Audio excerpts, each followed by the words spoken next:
eh, pada pertemuan selanjutnya setelah kalian tadi melakukan kegiatan Zoom dengan wali kelas masing-masing.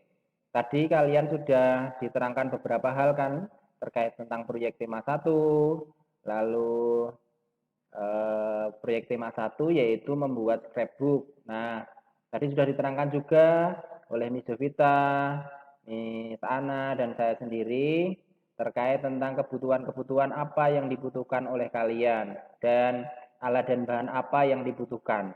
Ada beberapa alat dan bahan yang sudah disediakan di sekolah.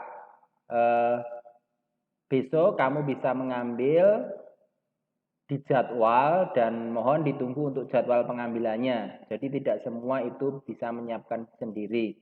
Lalu kamu juga diberi tugas tadi yaitu mencari informasi tentang cita-cita karena temanya tentang cita-cita.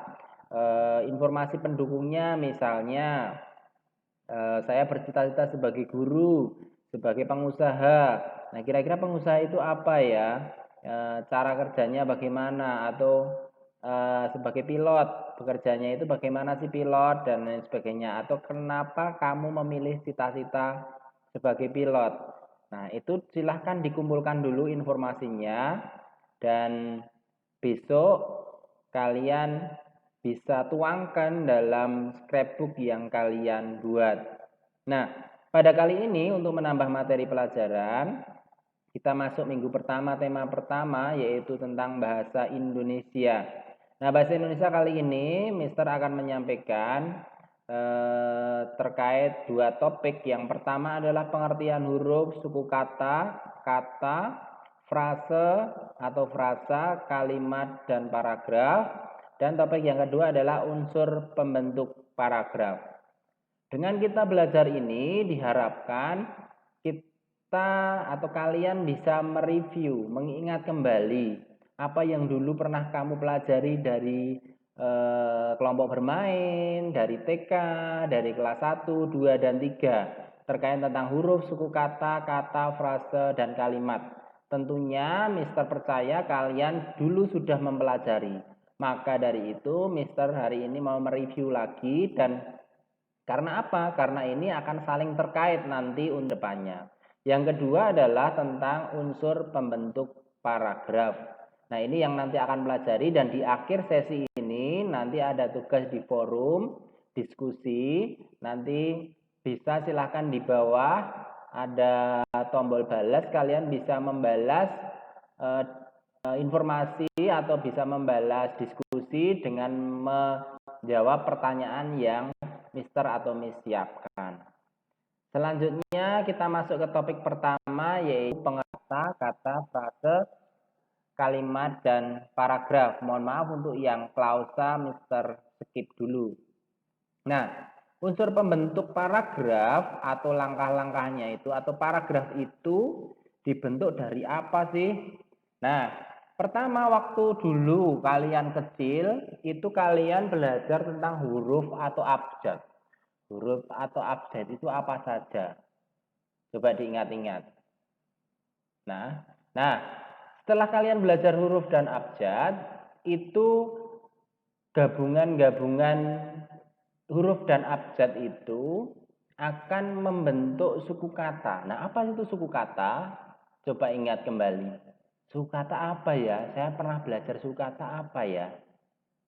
Nah, setelah suku kata itu akan bergabung atau kumpulan-kumpulan suku kata, ya, gampangnya akan bergabung menjadi kata. Nah, kata-kata itu ketika dirangkai akan menjadi frasa. Dan frasa akan dirangkai menjadi kalimat. Nah, kalimat-kalimat itu terakhir akan dirangkai menjadi paragraf yang nanti akan kita pelajari lebih mendalam di kelas 4. Sebenarnya paragraf itu masih ada kelanjutannya lagi.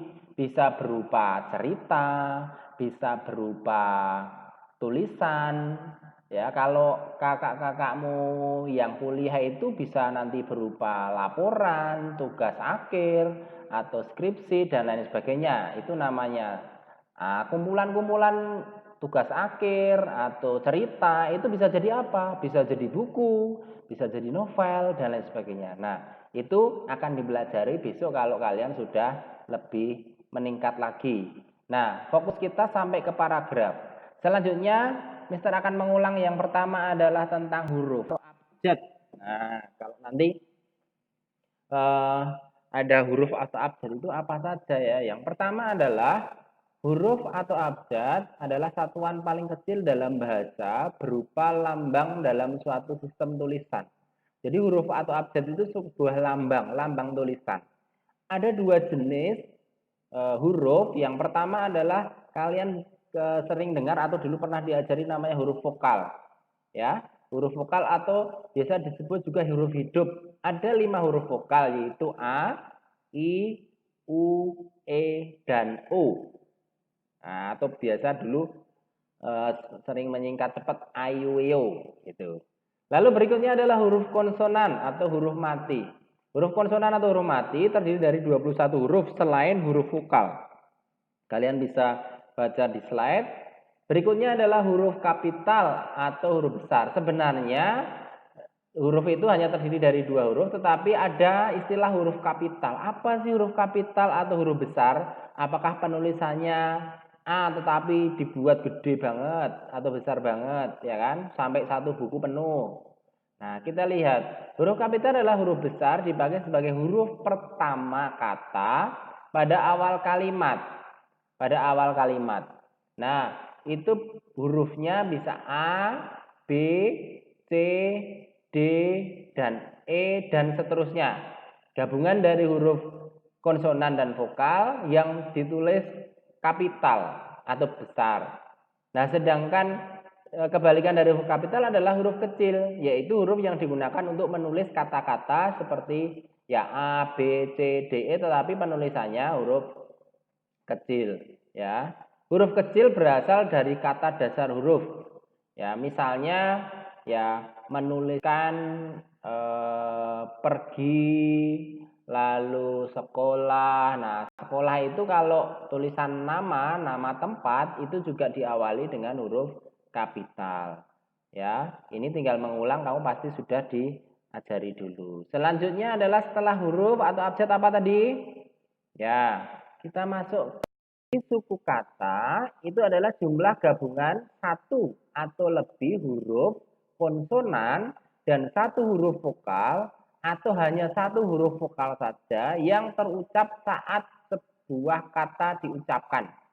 Ya, misalnya, contohnya aku kemarin. Nah, hurufnya kan kalau aku kan A.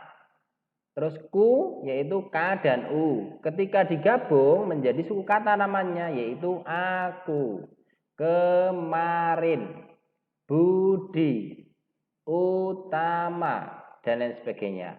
Gitu ya. Sudah mulai ingat dan sudah ingat ya terkait tentang suku kata. Nah, setelah suku kata, gabungan-gabungan dari suku kata menjadi apa ya? Apakah langsung menjadi paragraf? Tidak. Kita lanjut. Nah, itu menjadi kata. Kata adalah gabungan beberapa suku kata atau satuan bahasa terkecil yang dapat berdiri sendiri. Nah, kata ini sudah mempunyai arti sendiri. Artinya tidak ada tambahan di awal atau di akhir, kita sudah jelas. Kita sudah mengerti, oh maksudnya apa. Contoh, makan. Makan itu adalah proses, ya kan? Ya, kamu mengambil makanan, ya kan, ya untuk dimasukkan ke dalam mulut, ya kan. Nah, proses makan. Minum juga sama, proses. Pulang. Nah, kalau pulang adalah kegiatan atau aktivitas artinya, ya kan. Pulang, ya. Pergi. Nah, misalnya seperti itu. Jadi sudah ada arti sendiri itu kata. Nah, tadi sudah huruf, suku kata, kata. Selanjutnya apa ya? Selanjutnya adalah frasa, dua kata atau lebih yang tidak berupa kata hubung atau predikat, ya kan? Tidak menggunakan kata hubung. Contoh adalah ayam hitam. Tadi kalau kata ayam hitam, Nah, sekarang digabung ayam hitam. Terus nomor 2 adalah rumah. Lalu besar. Nah, berikutnya adalah rumah besar. Nah, itu adalah sebuah frasa gabungan dari dua kata atau lebih. Selanjutnya setelah frasa menjadi apa? Nah, selanjutnya adalah kalimat. Kalimat sendiri berarti gabungan beberapa frasa atau satuan bahasa yang secara relatif berdiri sendiri, mempunyai struktur minimal subjek, predikat, dan objek. Mister tambahkan, kalimat ini selalu diawali dengan huruf kapital. Nah, tadi huruf kapital kayak apa? Coba diingat-ingat di tampilan berikutnya. Silahkan dicatat boleh. Silahkan dicatat boleh. Jadi ditambahkan yaitu kalimat diawali, dicatat ya, kalimat diawali dengan huruf kapital. Titik. Satu lagi, kalimat diakhiri dengan tanda baca yaitu titik. Kalimat diakhiri dengan tanda baca yaitu titik. Nah, itu tambahan cartanya. Contoh, saya makan siang. Nah, mohon maaf ini Mister tadi ngetiknya kurang titik. Silahkan bisa ditambahkan. Doni bermain air. Nah, jadi ada dua kata atau lebih atau dua frasa yang ditambah dengan kata menjadi sebuah kalimat. Diawali dengan huruf kapital dan diakhiri dengan tanda titik. Selanjutnya, gabungan dari kalimat-kalimat ini adalah paragraf. Nah, apa itu paragraf? Paragraf adalah gabungan beberapa kalimat menjadi satu kesatuan yang utuh. Oh iya nak, paragraf ini bisa disebut juga alinea namanya. Selanjutkan, atau sekumpulan kalimat yang saling berkaitan antara kalimat yang satu dengan kalimat yang lain. Paragraf juga disebut sebagai karangan singkat. Karena dalam bentuk inilah penulis menuangkan ide atau pikirannya sehingga membentuk suatu topik atau tema. Nah, nanti paragraf ini akan Mister terangkan lebih lanjut ya, untuk kalian nanti bisa latihan membuat paragraf secara sederhana. Contoh, pilot adalah sebuah pekerjaan yang mulia. Seorang pilot harus siap bertaruh nyawa. Perhatikan, diawali dengan tanda huruf kapital di awal dan diakhiri dengan tanda titik. Bisa lanjutkan, pilot tidak hanya bertaruh pada dirinya namun juga kepada seluruh penumpang. Titik. Pekerjaan ini tidak mudah. Titik. Nah, ini contoh sebuah paragraf sederhana. Nah, kalian mengingat dari tadi ada huruf, lalu suku kata, lalu ada kata, gabungan kata menjadi frase, gabungan frase menjadi kalimat, gabungan beberapa kalimat menjadi paragraf. Maka kita akan lagi unsur pembentuk paragraf atau ciri-ciri paragraf itu ada apa saja sih? Oke, yang paragraf adalah pertama adalah bertakuk atau letaknya agak menjorok ke dalam 5 ketukan spasi itu kalau dalam ketikan di MS Word untuk jenis karangan yang biasa. Atau kalau menulis tangan kurang lebih ya 1 sampai 2 cm menjorok ke dalam. Itu wajib. Supaya apa? Supaya nanti gabungan paragrafnya itu antar paragraf kelihatan. Yang kedua, terdapat satu pikiran utama atau gagasan utama. Nah, paragraf itu di awal itu juga harus ada satu pokok pikiran. Kamu mau nerangin apa sih dalam paragraf itu? Kalau kamu menerangin sebuah cita-cita, misalnya kamu sudah memilih cita-citanya pemain sepak bola, ya udah berarti saya ingin menjadi pemain sepak bola. Lalu di bawahnya diterangkan sama dengan ciri-ciri yang ketiga, paragraf menggunakan pikiran penjelas yang dinyatakan dalam kalimat penjelas. Nah, harus ada kalimat penjelas. Yang menjelaskan apa? Oh, yang menjelaskan saya ingin jadi pemain sepak bola. Penjelasnya bagaimana? Misalnya, saya harus berlatih tiap hari. Saya harus latihan lari supaya mengejar bola kencang. Saya harus sering latihan menendang. Nah, namanya pemain sepak bola yang handal itu kriterianya apa sih? Apa saja yang harus kita lakukan agar menjadi pemain sepak bola yang handal? Ya, itu merupakan kalimat penjelas. Berikutnya adalah satu paragraf terdapat 3 sampai 4 kalimat. 3 sampai 4 kalimat itu terdiri dari satu kalimat utama tadi atau pikiran utama atau satu gagasan utama. Kamu mau nerangin apa tadi? Lalu 3 kalimat berikutnya adalah penjelasnya. Penjelasnya dari kalimat utama tadi. Terus terakhir setiap kalimat diawali dengan huruf kapital dan ditandai dengan tanda titik. Contoh kalimat, coba dengarkan. Ya. Kalimat atau pokok pikiran utamanya misalnya begini. Di tamanku mempunyai aneka bunga. Ingat, ya. Di tamanku mempunyai aneka jenis bunga. Itu pikiran utama. Terus penjelasnya apa? Oh, kata kuncinya adalah bunga. Berarti saya harus menjelaskan jenis-jenis bunga itu apa. Kalimat penjelas pertama. Ada bunga mawar di samping kolam. Misalnya kayak gitu. Kalimat penjelas kedua, bunga melati tumbuh subur di pinggir pagar. Nah, kayak gitu. Jadi diberikan keterangan.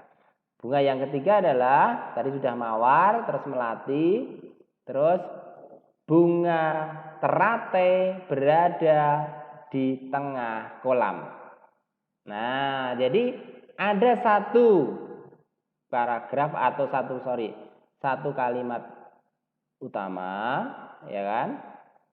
Dan 3 kalimat penjelas. Kurang lebih begitu. Nah, nanti setelah ini ada tugas yang harus kamu kerjakan, yaitu karena temanya tentang cita-cita, kamu membuat paragraf sederhana tentang cita-cita. Ya, tentang cita-cita mau apapun bebas, terus kamu buat paragraf sederhana. Satu ditulis menggunakan, ya karena kita juga harus belajar latihan menulis supaya nanti ketika kamu masuk juga terbiasa menulis ya. Ditulis di buku tulis satu paragraf itu. Terus pengumpulannya bagaimana, Mister? Pengumpulannya nanti difoto dan diupload di forum diskusi, ya. Kayak kemarin kamu latihan mengupload foto. Nah, tapi fotonya ini. Kamu membuat satu paragraf dengan ciri-ciri tadi, menjorok ke dalam, diawali huruf kapital dan diakhiri dengan tanda titik. 3 sampai 4 kalimat saja. Tentang apa, Mister? Tentang cita-cita. Mau dokter, perawat, guru, arsitek, tentara, pengusaha, wirausaha, gamer, dan lain sebagainya. Bebas. Ya. Ditulis tangan yang rapi, satu paragraf saja, difoto, diupload di forum diskusi yang nanti Mister sediakan atau Miss Jovita, Miss Ana sediakan. Selanjutnya, nanti kamu juga harus mengetik. Nah, supaya bisa belajar membuat paragraf di dalam komputer. Kalau sudah menulis di buku, nanti disalin aja di komputer. Di MS Word atau di PowerPoint boleh disimpan. Lalu nanti diupload juga di diskusi. Ya. Nah, tugas ini tidak harus selesai hari ini, nanti ada ketentuan di forum diskusinya, Mister akan kasih tahu. Begitu ya. Terima kasih untuk hari ini, sampai jumpa untuk